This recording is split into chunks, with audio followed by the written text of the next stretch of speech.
Hey everybody, welcome back to the channel. This video we're going to be getting back to work on the MR2. Last few have been Cobra related as I was trying to get the car ready to take it to at least one semi-official show for the season before the weather hit.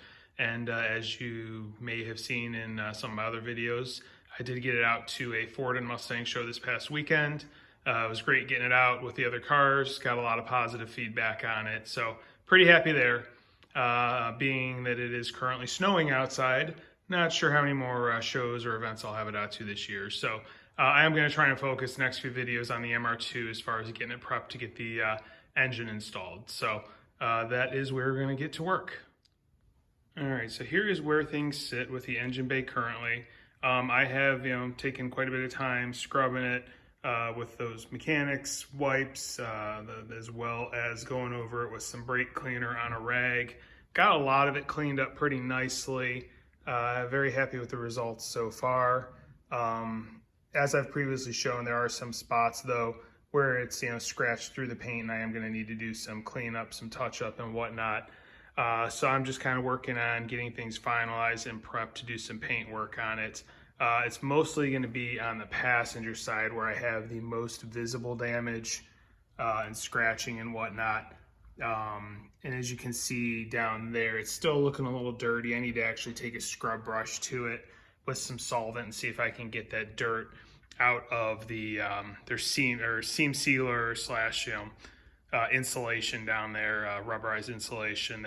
That's what's really holding the dirt. So kind of going to focus on trying to get that finished up as far as getting this thing cleaned up, and then go from there. All right, so the first thing I'm going to do is I want to get the blades or the covers down here off both sides so I can get the rubber ducts that would have gone to the intercooler and the intake removed and get them out of the way so I can tape everything off properly and finish doing the cleanup. I've actually got the rubber one removed from the inside on this side. I just need to get this side cover off before I can get it out officially. And then the other side, the fuel vent and the fuel filler and vents and whatnot are kind of in the way. I think I have to get to that one from the outside once I remove the side blade. That being said, I'm not sure how much painting I'm going to do on the other side in that area because it does look pretty good. And it is hidden by a lot of the fuel filler and whatnot. So I'll kind of make that decision once I get in there. But for now, I'm going to go ahead and get to work on getting this apart on this side. All right, and here we go. Side blade and the molding is removed, as well as the ducting. You can see the ductwork and its retainer down there. Pretty easy to take off. There will be a Phillips screw that goes right around here. You'll have a 10 mil nut here, a 10 mil nut down here for the side blade.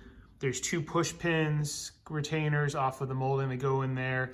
And then there's a 10 mil nut here that'll be in the interior of the car.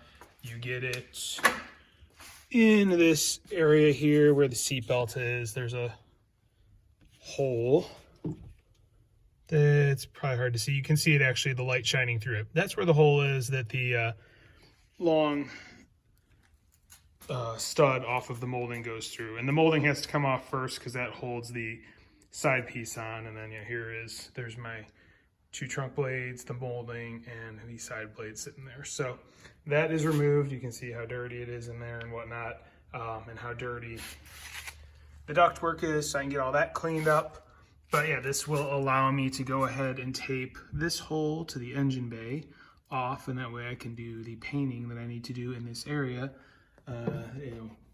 You can see how dirty that area is right there. That's what I need to scrub with a scrub brush. So that is on the list to get cleaned up, so we can go ahead and get to work on painting this engine bay. All right, and as far as the passenger side goes, I've been looking at it, and it's actually really not that bad. There's a couple little spots on the motor mount there and in that area, but it's pretty minimal. I could actually probably just hit that with a touch-up brush instead of having to spray this whole side here. So I am thinking I might just go that route on the passenger side, is just do a little touching up as needed. I mean, there's a couple little spots here, but it's really not terrible.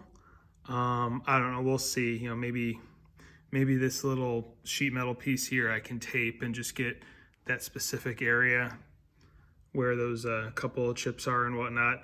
You know, because the side blade cover is basically up to here.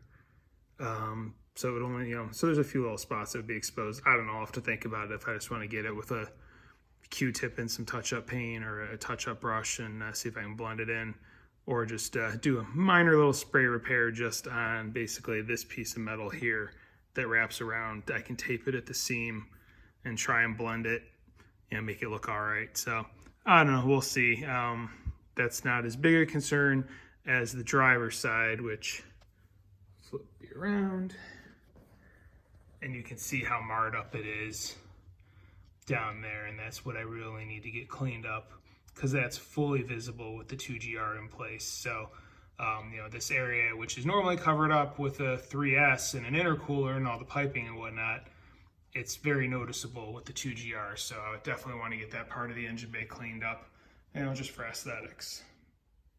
All right, so here we are back in the engine bay, and this is the area I was talking about that's kind of scuzzy.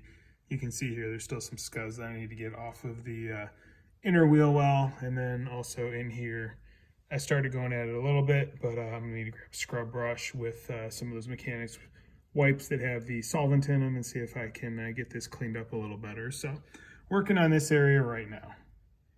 All right, well, here's the result. This is after going after it with a scrub brush and some of those mechanics wipes and a little brake clean. You know, all the scuzz is off and all the dirt is out of here, so pretty good. So yeah, you can see what I'm working with here on this side. This is definitely worse than the other side, so I'm definitely going to have to get some etch primer, go over the areas that I want to repaint first, and then I will go ahead and top coat it with the correct color. But definitely have quite a bit of work to do over on this side as far as cleaning up and getting rid of all these scratches that are going to be very visible when the new engine is in place. All right, and then here we are on the passenger or the driver's side. As I said earlier, this one's not as bad. There's just a couple spots that could probably be touched up, like here. I might just do like that piece of sheet metal, like I said previously, just because there are a few spots that are going to be kind of visible, and brush strokes from a touch-up might be a little more noticeable. But like all this area down here will be covered with wiring and the overflow bottle. Plus, it's not that bad.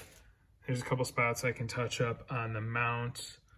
And then there's one spot that's tucked back here that's kind of bad. It's, you know, it looks like it's down to the bare metal. I'll probably want to take care of touching that up. But as far as like back here, this is all going to be covered. What I'm likely going to do is pull the side panel off of that side as well. And from the outside, try and clean that duct. You can see how much grime and grit is in there. Be nice to get that cleaned out. But yeah, I mean, I don't think I'm going to do as much here on the passenger side. And then, you know, across the back here, I got to remove these two circular decals, which are to keep the bump stops from scratching through the paint. You got to remove those. This one's half removed, and then clean this up a little bit. And I'll probably run, you know, some paint over the top of this to clean this area up, and just kind of blend it down the back wall, because that's where it's going to be covered by the engine anyway. So that is kind of what I'm thinking as far as my plan of attack for paint on this thing. So just gonna get back to cleaning up a little bit, and we'll go from there. All right, time for what I think is going to be the final update on this video, because I'm kind of running out of things to do before I go to the parts store and get paint prep materials. So I did this little spray out here using the Duplicolor paint that I got in the spray can. You can see the red's definitely a little bit off, but I also think what's under here is faded, especially in this area here. You know, putting it up against more like the strut towers. You know, it's different angles, so it's hard to see. But I think it's, you know, going to be close enough where it'll blend in, you know, especially over time. So went ahead today and removed the two circles. One was here, one was on the other side. Those paint protection circles for the stops that are on the bottom of the engine lid. Looked online, I couldn't find anything comparable from 3M. I'll have to look and see if Toyota still makes the part. Highly doubt they do. I do have a sheet of 3M PPF. I can just cut a couple of squares out or something if I need to, because I doubt I can make a perfect circle with a pair of scissors. So I went ahead, did that, and removed some of the rubber plugs that were in the way of areas that are going to be painted and whatnot. So that's about as far as I'm going to go on this one.